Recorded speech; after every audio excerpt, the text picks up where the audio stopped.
Selamat malam, perkenalkan nama saya Mega Selvina Dengak.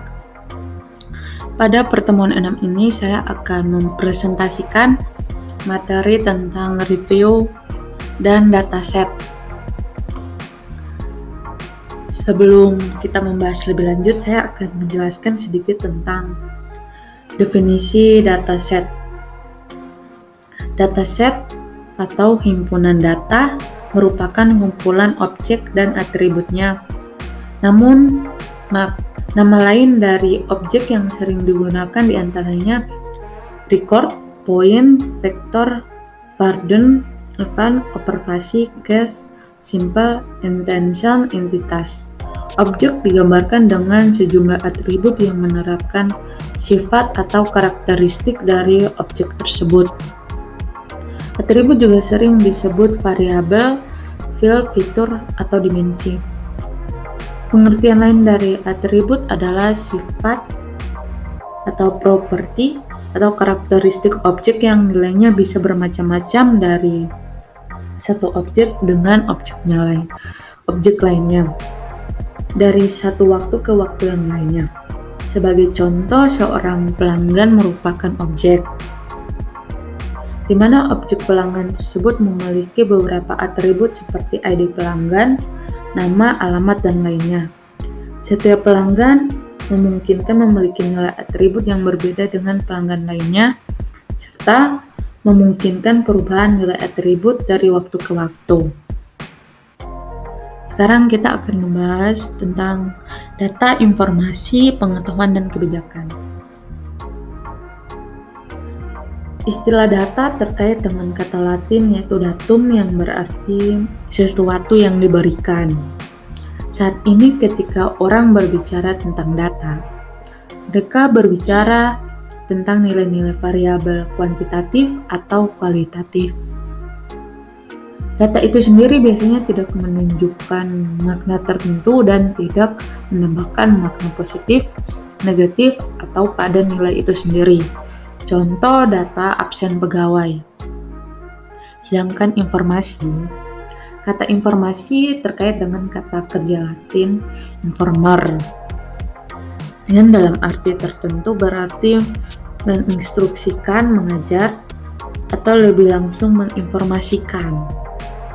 Informasi biasanya merupakan jawaban atas sebuah pertanyaan. Ketika data dibawa ke dalam konteks, dalam pemahaman pengamatan kognitif juga menjadi informasi. Contoh, informasi kehadiran pegawai.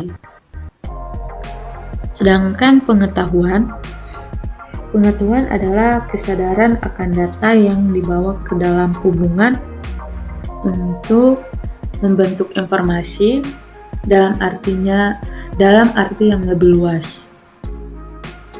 Pengetahuan didukung oleh pengalaman dan bentuk lainnya dari pendidikan, pembelajaran untuk memahami hubungan data dengan informasi dan alasan serta maknanya. Akuisisi pengetahuan melibatkan proses kognitif yang kompleks seperti persepsi, komunikasi, dan penalaran. Contoh, pola kebiasaan datang dan pulangnya pegawai. Sedangkan apa itu kebijaksanaan? Kebijaksanaan bukanlah kapasitas dari apa yang kita ketahui. Kebijaksanaan adalah kemampuan untuk berpikir dan bertindak menggunakan pengetahuan, dan proses ini didukung oleh kecerdasan dan kapasitas logika.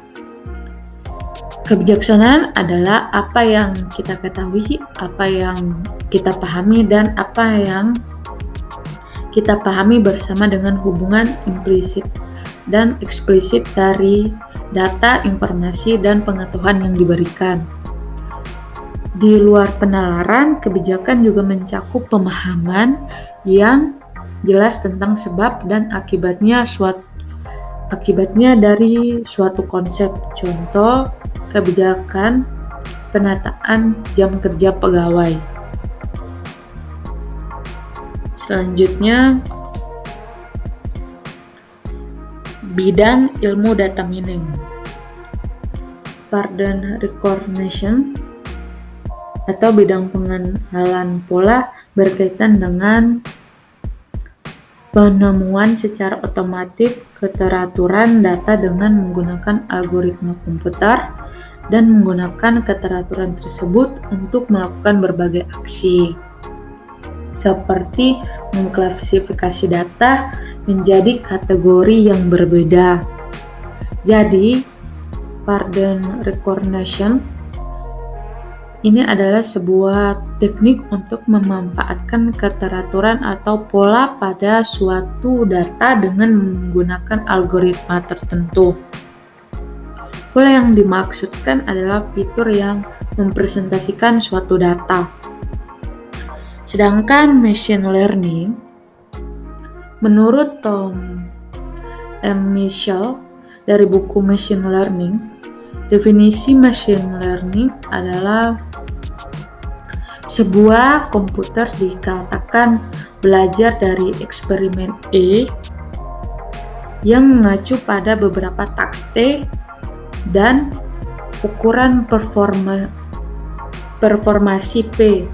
Jika performasi dari taks T yang ditukar dengan P diangkat dengan pengaman E.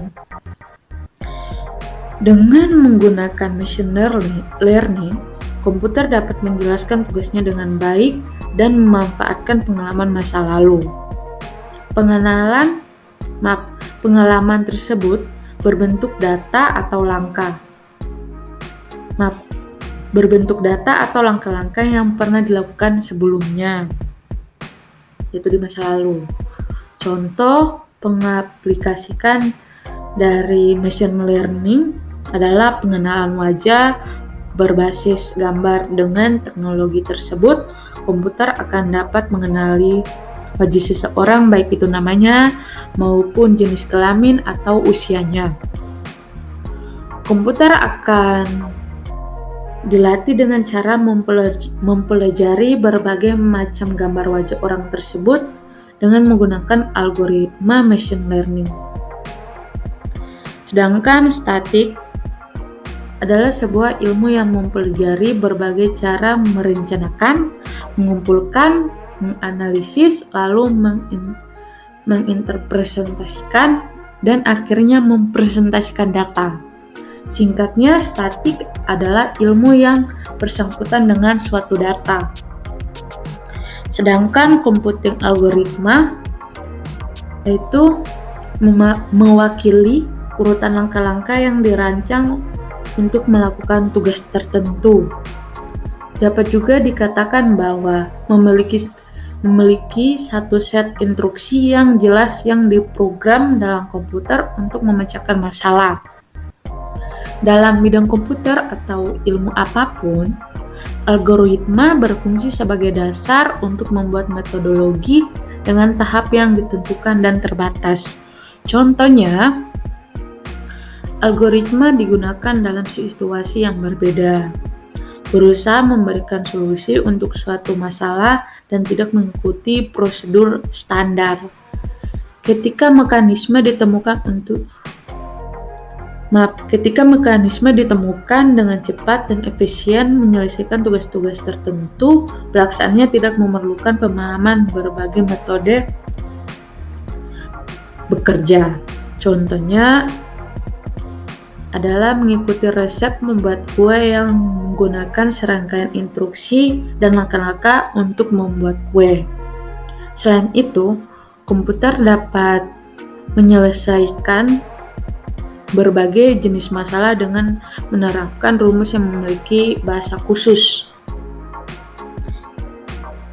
Sedangkan database teknologi, database atau pengangkalan data merupakan istilah teknologi jaringan komputer yang memiliki banyak manfaat berupa penyimpanan data yang saling berhubungan dan perangkat lunak yang seharusnya mengacu berbagai sistem manajemen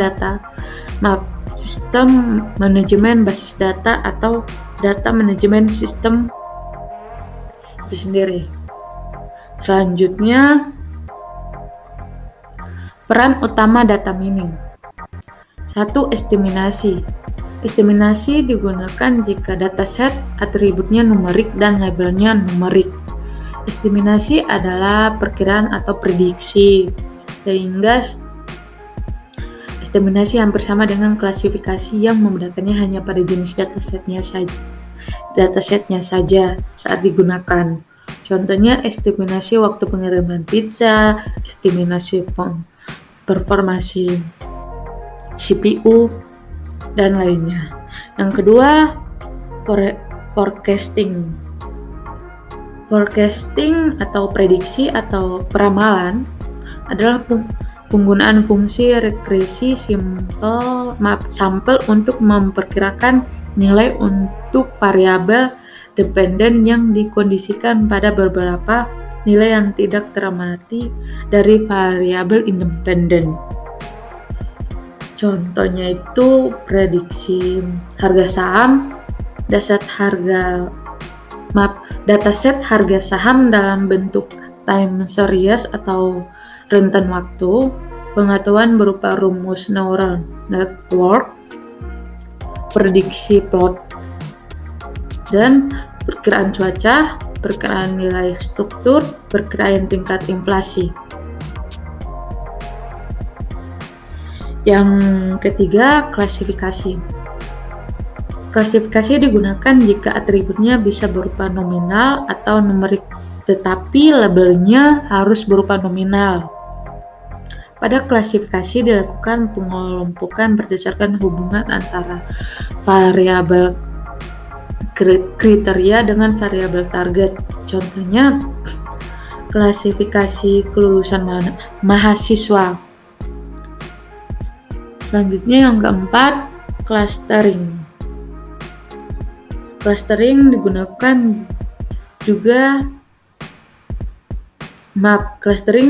jika dataset tidak memiliki label dan atributnya numerik. Pengklusteran merupakan pengumpulan data yang memiliki kemiripan nilai. Sedangkan yang kelima terakhir, asosiasi. Asosiasi digunakan jika dataset ingin diketahui seberapa dekat hubungan antara atributnya. Dalam data mining, proses asosiasi adalah pencarian atribut yang muncul atau sering muncul dalam waktu yang bersamaan. Sekian dari presentasi saya. Mohon maaf jika ada kesalahan-kesalahan dari perkataan saya yang kurang mengenakan, dan mohon maaf apabila materinya kurang